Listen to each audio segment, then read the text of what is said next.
శ్రీగురుభ్యో నమ. నమో దేవ్యై మహాదేవ్యై శివాయై సతతం నమ.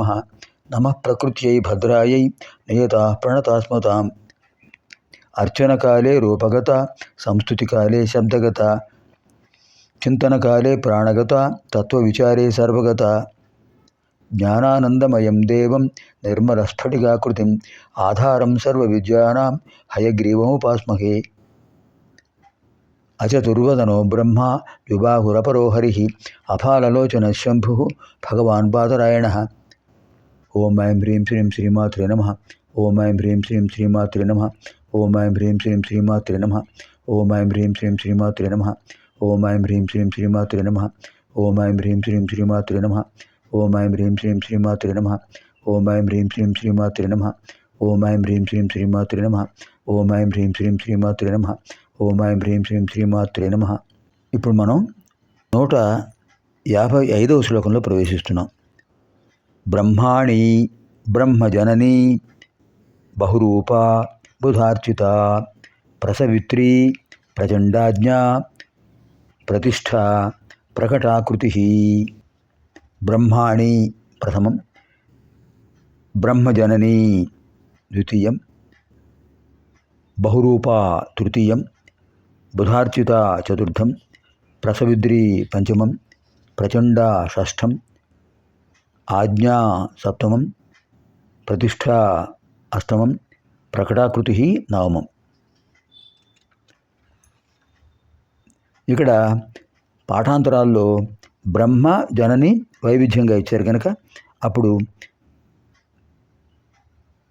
బ్రహ్మ ఒక నామంగా జనని ఒక నామంగా చెప్పినట్లయితే దశపది అవుతుంది. బ్రహ్మాణి బ్రహ్మ జనని బహురూప బుధార్చిత ప్రసవిత్రి ప్రచండ ఆజ్ఞా మళ్ళీ వేరే చెప్పారు పాఠాంతరాల్లో.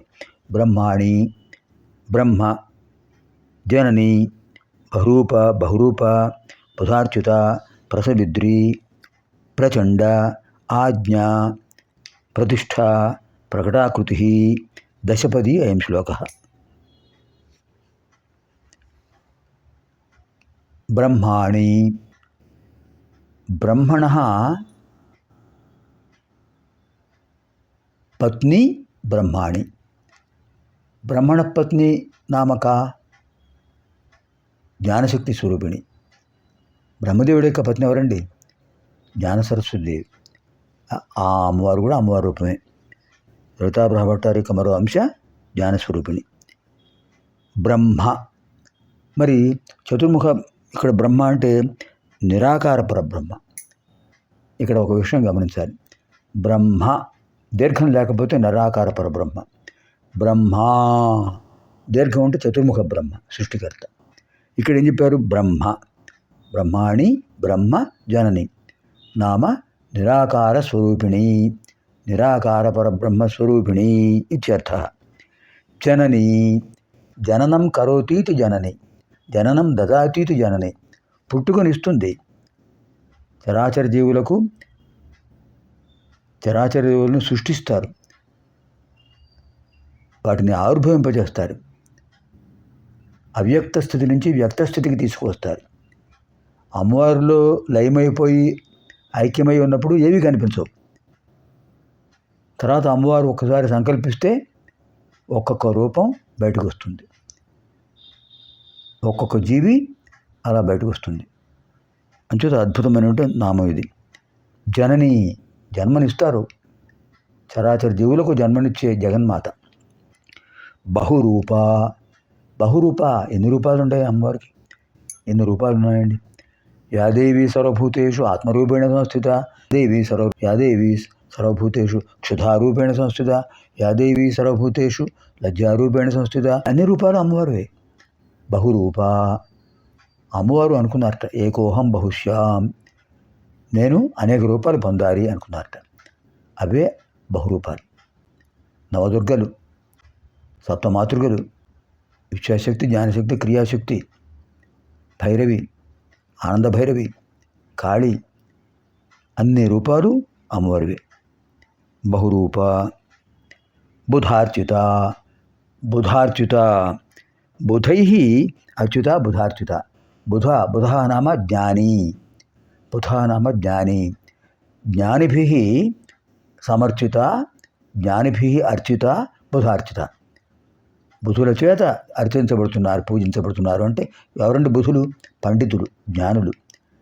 జ్ఞానులు వాళ్ళ జ్ఞానం ఉండొచ్చు, పాండిత్యం ఉండొచ్చు, కానీ అమ్మవారి అనుగ్రహం పొందారంటే అమ్మవారిని సేవించారు కదా, పూజించారు కదా. ప్రసవిత్రి. ప్రసూతే ఇది ప్రసవిత్రి. ప్రసూతే ఇది ప్రసవిత్రి. అమ్మవారు జగత్తులను ప్రసవింపజేస్తున్నారు, ఆవిర్భవింపజేస్తున్నారు. మామూలుగా ప్రసూతి అంటే ఏమిటి?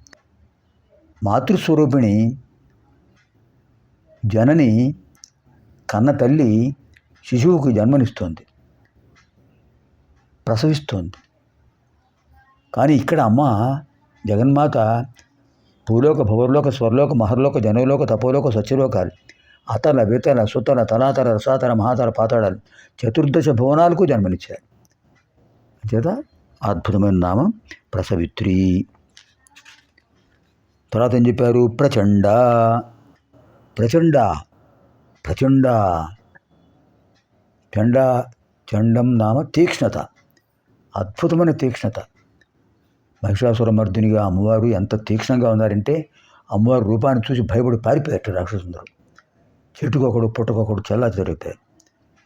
అలా భయంకరమైన రూపంతో ఉన్నారు. అందులో ప్రకృష్టం చండ. ప్రకృష్టం చండ,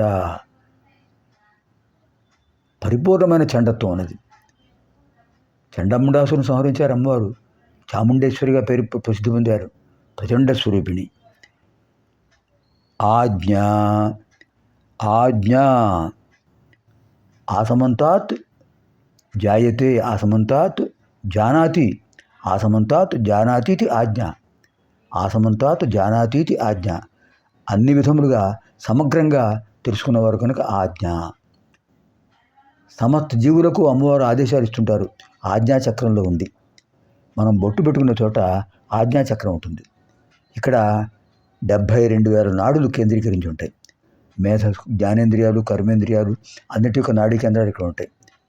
ఇక్కడ అమ్మవారు ఇక్కడి నుంచి సందేశాలు పంపిస్తుంటారు. నువ్వు ఆ పని చేయి, నువ్వు ఈ పని చేయి, నువ్వు అమ్మవారిని దర్శించు, నువ్వు అమ్మవారి నామాలు విను, నువ్వు అమ్మవారి నామాలు జపించు అని ఆజ్ఞలు ఇస్తుంటారు. ఆజ్ఞా స్వరూపిణి.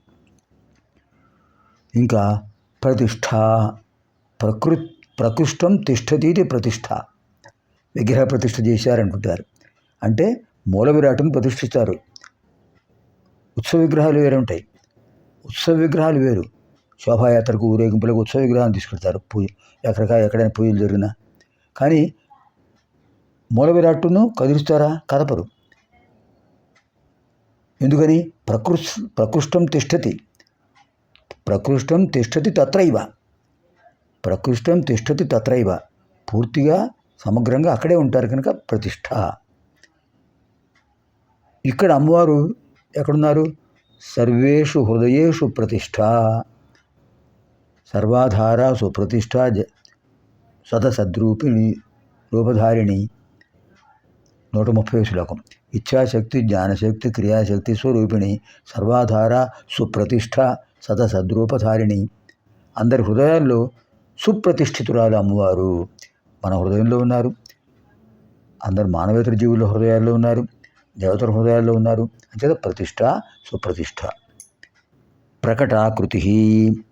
ప్రకటాకృతి నామ, ప్రకట అంటే కనిపించేది, కనిపించనిది అప్రకటితం. అప్రకటితం కనిపించనిది, ప్రకటితం కనిపించేది. ప్రకటితం రూపం భవతి ఇది ప్రకటిత. ప్రకటితం ప్రకటిత ఆకృతి, ప్రకటితం ఆకారం భవతి ఇది ప్రకటాకృతి. ఒక రూపాన్ని పొందారు అమ్మవారు. అసలు రూపం ఉందా? నిరాకార స్వరూపిణి, పరంజ్యోతి స్వరూపిణి. అలాంటి అమ్మవారు ఒక రూపాన్ని పొందారు మన కోసం. అష్టభుజి దుర్గా, దశభుజి గాయత్రి, దశభుజి గాయత్రి, ఇన్ని రూపాలు పొందారు. ప్రకటమైన ఒక ఆకారాన్ని ప్రకటించారు భక్తుల కోసం. అంటే ప్రకటాకృతి. ఇప్పుడు నామాలను మంత్రాలుగా ధ్యానిద్దాం. ఓం ఐం హ్రీం శ్రీం బ్రహ్మాణ్యై నమో నమః. ఓం ఐం హ్రీం శ్రీం బ్రహ్మణే నమో నమః. ఓం ఐం హ్రీం శ్రీం జనన్యై నమో నమః.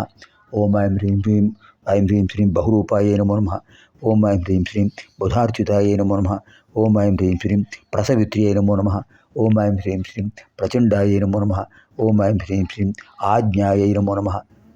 ఓం ఐం హ్రీం శ్రీం ప్రతిష్ఠాయై నమో నమః. ఓం ఐం హ్రీం శ్రీం ప్రకటాకృతయే నమో నమః. స్వస్తి.